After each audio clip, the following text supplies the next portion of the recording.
What is up, bros? Modz here. Today I want to show you guys a season 2 starter monk guide. This is just gonna be a quick overview of initial gambling processes, what you're gonna spend your blood shards on when you ding up to level 70, skill allocation, and also Paragon point allocation, and then also stat priority on gear. Keep in mind when you first hit 70, what I'm gonna say, everything doesn't have to be verbatim. Like, there's gonna be certain skill allocations that you're gonna follow, but you don't have to have everything perfectly in line.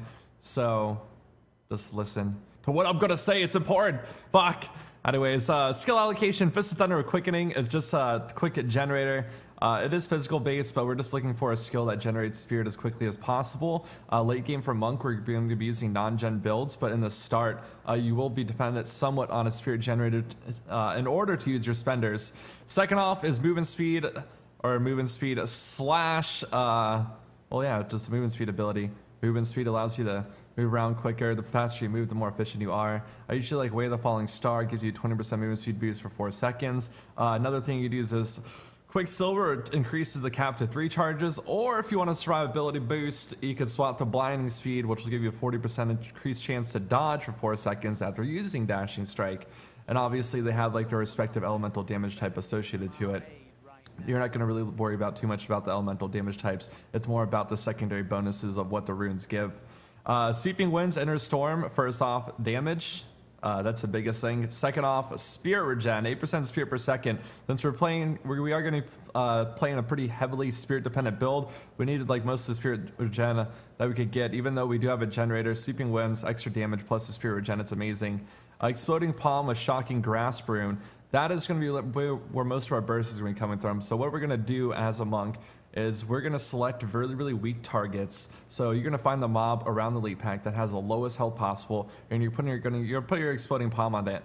Exploding Palm, it doesn't discriminate. It does the same exact damage to every single mob, no matter what, when it explodes. And it's based on weapon damage range, whereas before it was based off mob health, but they changed that because it was kind of exploitive in nature. Wave of Light, Pillar of Light. This is what you're going to be using to pop your exploding palm. So you're going to be generating.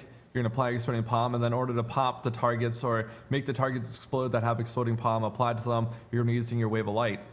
And then Mantra of Salvation, Agility. I like Agility. It gives you a chance to dodge, and on activation, it gives you 20% more Spirit Gen, or not Spirit Gen, all resist.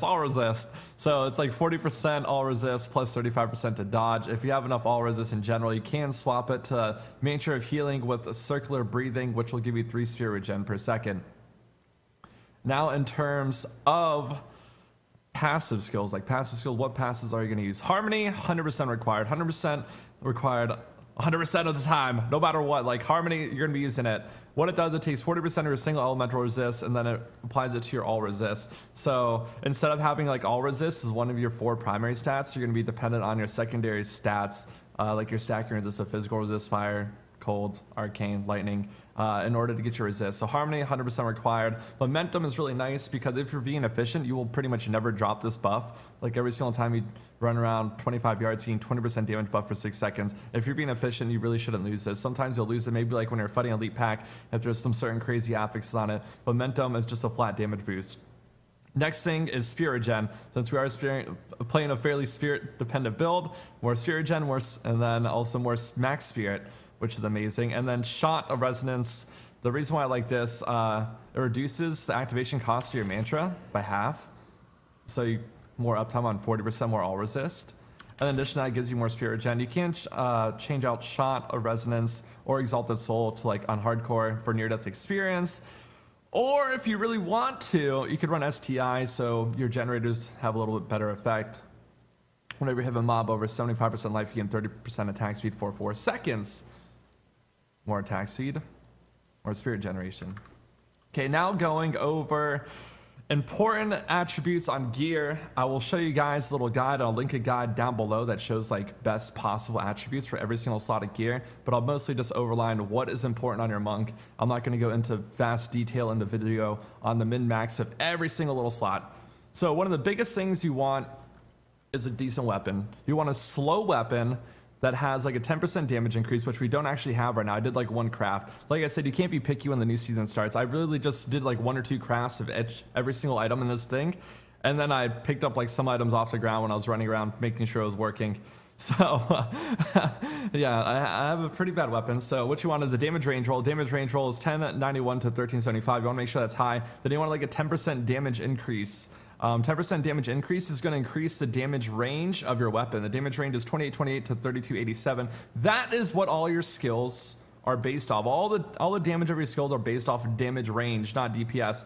So optimally what you want is a mace, any weapon that has very, very slow attack speed with a high damage range roll, because that's what all your abilities are going to scale off of. Second, notably, you want a socket for crit damage. That's what you want in your weapon. And then secondary stats, life after kill is a plus. On armor slots now, secondary stacking resist on pretty much everything that's possible. So secondary stacking resist, like I said before, physical, lightning, whatever resists. And like, let's say on gloves, we want dex vit, crit chance, crit damage, secondary stacking resist, golden. And then second of all, like where all your modifiers are going to come from is your rings and amulets. So try to definitely get crit chance, crit damage there in every single slot. Average damage is decent. You'd preferably have like dexterity and like an elemental damage bonus associated with the spec that you're running. So since I'm playing lightning spec, I would want like lightning skill increase, dex, crit chance, crit damage, and then my secondary stacking resist. And then make sure you like pimp out your gear with all resist gems. I prefer all resist gems in the beginning. When you start getting better gear, then you'll kind of like deviate away from that and go like DPS dexterity gems. So that's pretty much it. And I'll show you guys a little overview of the monk starter thing. So this is going to tell you like skill breakdown of every single thing. So what's important, getting crit chance over 40%, getting crit damage high as possible. You want over 350k health. You want a nice slow weapon with a weapon damage range roll. Okay.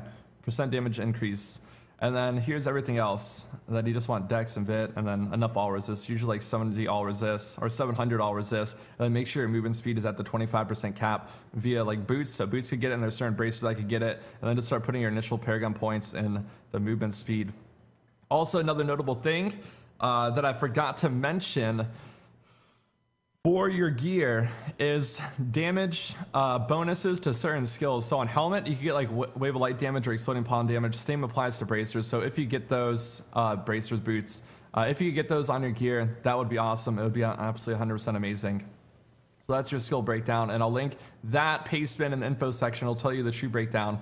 So now we're going to go into Paragon point allocation. Like I said before, you want to have max movement speed. So you're going to look at your boots, look at your combined movement speed on your character, and you try to get that to 25% max. The more movement speed, the more efficient you're going to be, the faster you're going to transverse through the rift, thus making you more efficient, overall resulting in more items found. So we need to like put 15 points in. You can allocate multiple points at a time by holding down shift.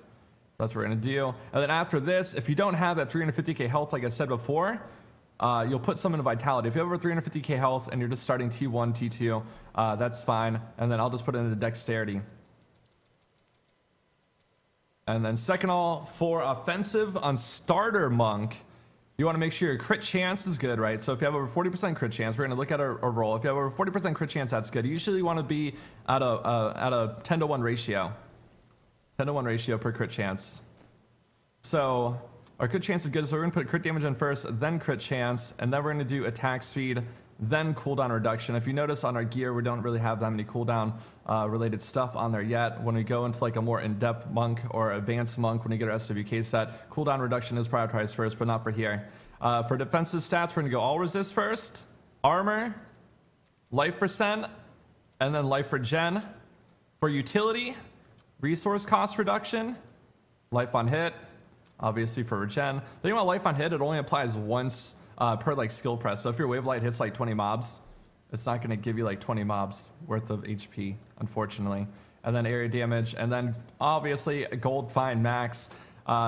If you're using like the sweeping winds autocast thing to proc your Teguts, then you only want 6.6 resource cost regen or max from everywhere, like between gear and Paragon points. But since we're not using that spec, we're not going to worry about that. So we're just going to allocate those, and we're golden.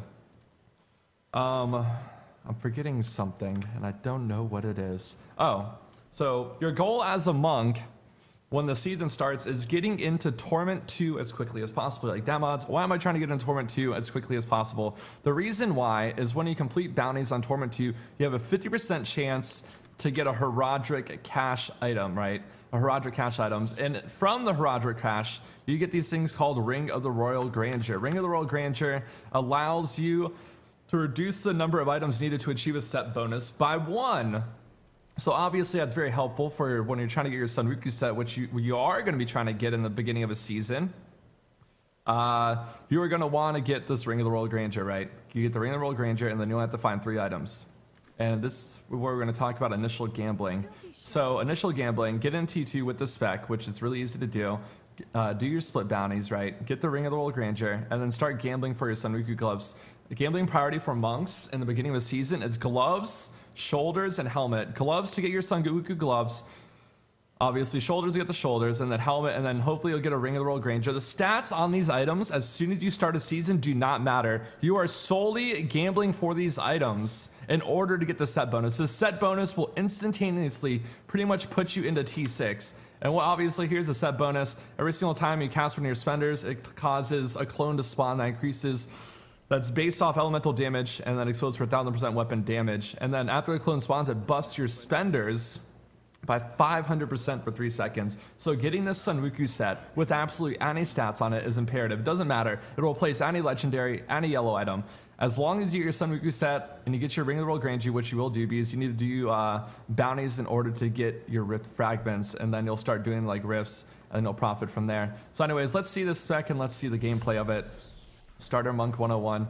So this is Tournament 2. You're just going to run up to the mobs, you're going to punch, and then you just drop down your Wave of Light. And that's all you're going to be doing. You just want to spend very minimal time. You want to spend 4 or 5 seconds per elite pack, and that's it. If it's taking you anymore, then it's really not that efficient. So you just like kill the elite, boom, and just like instantaneous dive. Apply 1 or 2 exploding palms, and then profit. Notice my gear is not really good. I'll log out with my character, and I'll put that also in the YouTube link. But I have very, very basic gear. A lot of the stats aren't even optimal. It's just a random hodgepodge of items that I did in 1 or 2 crafts, or I just randomly found on the ground. Weapon is not that good, but get into Tournament 2 as quick as possible. Gamble for that SWK set, so you get into T6, and then profit. And that's pretty much it. So if you guys learned something, and happy hunting in Season 2. Modz out.